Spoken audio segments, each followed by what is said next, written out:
Takulandirani ku AMTV Malawi kuchimake kwa nkhani zenizeni.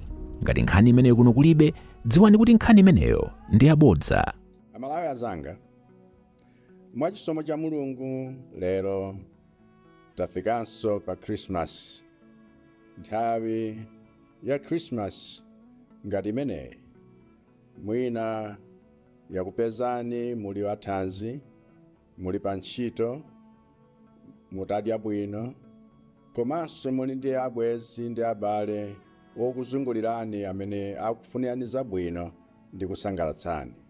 Kwa wena, Christmas imeneyi yafika pa nthawi yakuti muli kudwala, simuli pa ntchito, muli ndi njala, muli nokha, komanso maubale sali bwino. Kuti Christmas yatipeza bwanji aliyense wa ife, zimasiyana kolingana ndi mmenenso tili anthu osiyanirana. Koma chifukwa chimene Christmas idapatsidwa kwa ife, chifukwa chimenecho chimodzimodzi kwa tonse. Chifukwa buku la Yesaya 9 ndime 6, chifukwa chimene Mulungu adaperekera mwana wake kwa ife, nkuti Yesu akhale wolamulira wathu, wotilamulira ife tonse. Mtati tumuonetsetse, mawu a Mulungu akuphunzitsa kuti maufumu ndi maulamuliro a dziko lapansi adzatha tsiku lina. Ndipo Mulungu adamtuma mwana wake Yesu kuti amange ufumu ngakhalenso ulamuliro kapena boma latsopano limene silidzatha ku nthawi zonse. Ndiye ufumu umenewu ndi ufumu wa chilungamo, ufumu wa choonadi. Kolingana ndi Yesaya mneneri, munthu aliyense amene moyo wake tsopano waupereka pansi pa ulamuliro wa mwana wa Mulungu, ndiye kuti ali gawo la ufumu wosathawo ndi ulamuliro wosathawo. Ndiye funso langa kwa inu lakuti Christmas wafikayo, palibe kanthu kuti wakupezani muli athanzi kapena muli odwala, mwina muli nokha kapenanso muli ndi anzanu, muli nazo kapena mulibe, ndinu okondwa mwinanso sindinu okondwa, mwina mukudwala kumene, m'malo mwakuti muone chipambano. M'malo mwoti funso likhale lakuti kodi Christmas ameneyo zikupezani nzimenezi, tisinthe funsolo tinene kuti kodi Yesu mwana wa Mulungu amene Mulungu adampatsa kwa ife, kumpereka kwa ife akhale wolamulira miyoyo yathu, kodi iyeyu aulamulira moyo wanu? Ndipo ngati akulamulira, nikulimbikitseni kuti inuyo mugwiritse ntchito nthawi ya Christmas ngati ino kuonetsa chikondi, kuonetsa chilungamo, kuonetsa ufulu umene mwaulandira kwa ulere kuchokera kwa Yesu. Zimenezo muzionetse kwa wonse amene akuzungulirani. Koma ngati sali wolamulira moyo wanu, ndikukuyitanani mwapaderadera kuti mumuyitane Yesu akhale wolamulira moyo wanu kuyambira lero. Kuti mkatero mukhala gawo la ufumu wake ndi ulamuliro wake umene sudzatha. Ndiponso mudzakhoza kukondwera, kusangalala ndi zimwemwe zimene zimaoneka mu ufumu umenewu, angakhale maboma wonse ndi maufumu wonse a dziko lapansi atatha, komanso ngakhale tonse tafa chifukwa imfa yatifikira. Komanso mudzakhala okondwera ngakhale makrisimasi wonse atatha, poti simungaonenso ina kutsogoloku.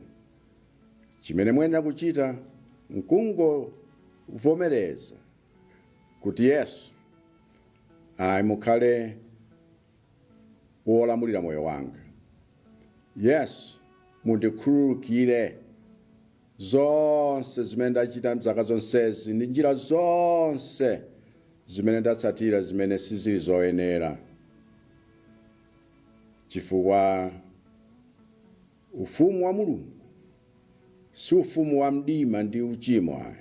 Ndipo muvomereza zimenezo nkunena kuti Yesu tsopano akhale wolamulira moyo wanu, mukhale gawo la ufumu wake wakuunika, ufumu wa chilungamo.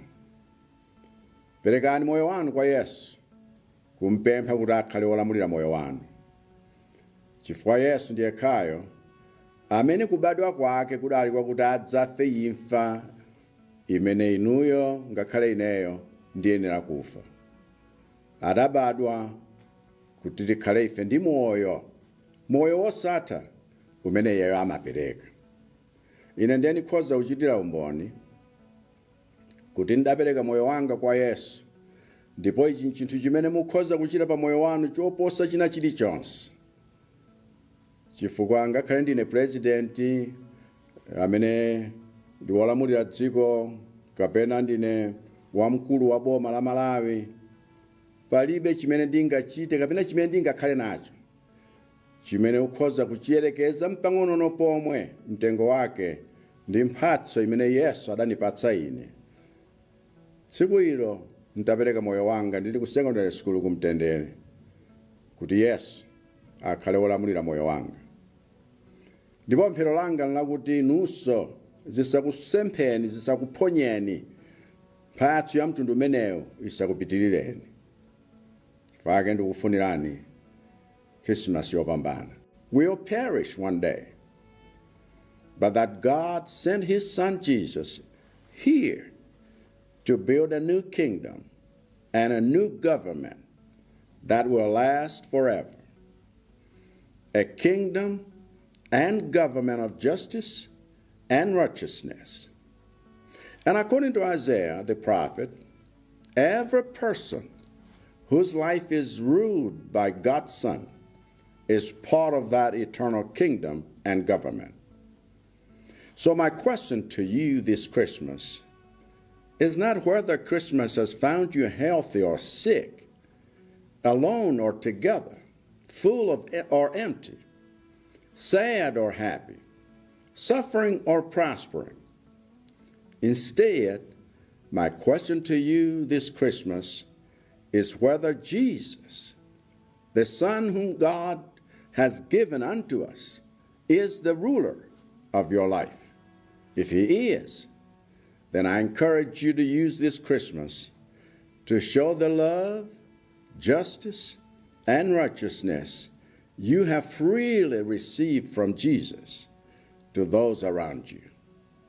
But if he is not, then I invite you to make Jesus the ruler of your life today, so that you can be part of his kingdom and government forever, to enjoy the joys of his kingdom long after the governments of this world have perished, long after death has claimed all of us, and long after there are no more Christmases for you to see.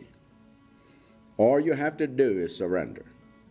Surrender your life to Jesus by asking him to forgive you for all of the years and all of the ways you've been living in the kingdom of darkness and sin. Surrender your life to Jesus by asking him to include you in his kingdom of light and righteousness. Surrender your life to Jesus by asking him to be the ruler of your life, because Jesus is the only one who was born to die a death that you and I deserve, so you can be born again to live the eternal life he offers. I can personally testify that surrendering your life to Jesus is the best thing that can ever happen to you.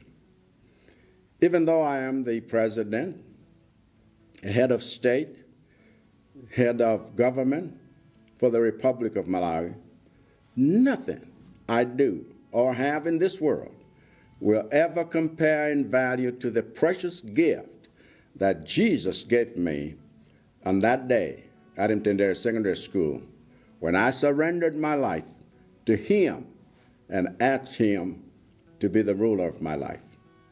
I pray that you too will not miss out on this precious gift this Christmas. And I wish you a Merry Christmas. Osaiwala kupanga subscribe ku channel ya AMTV Malawi.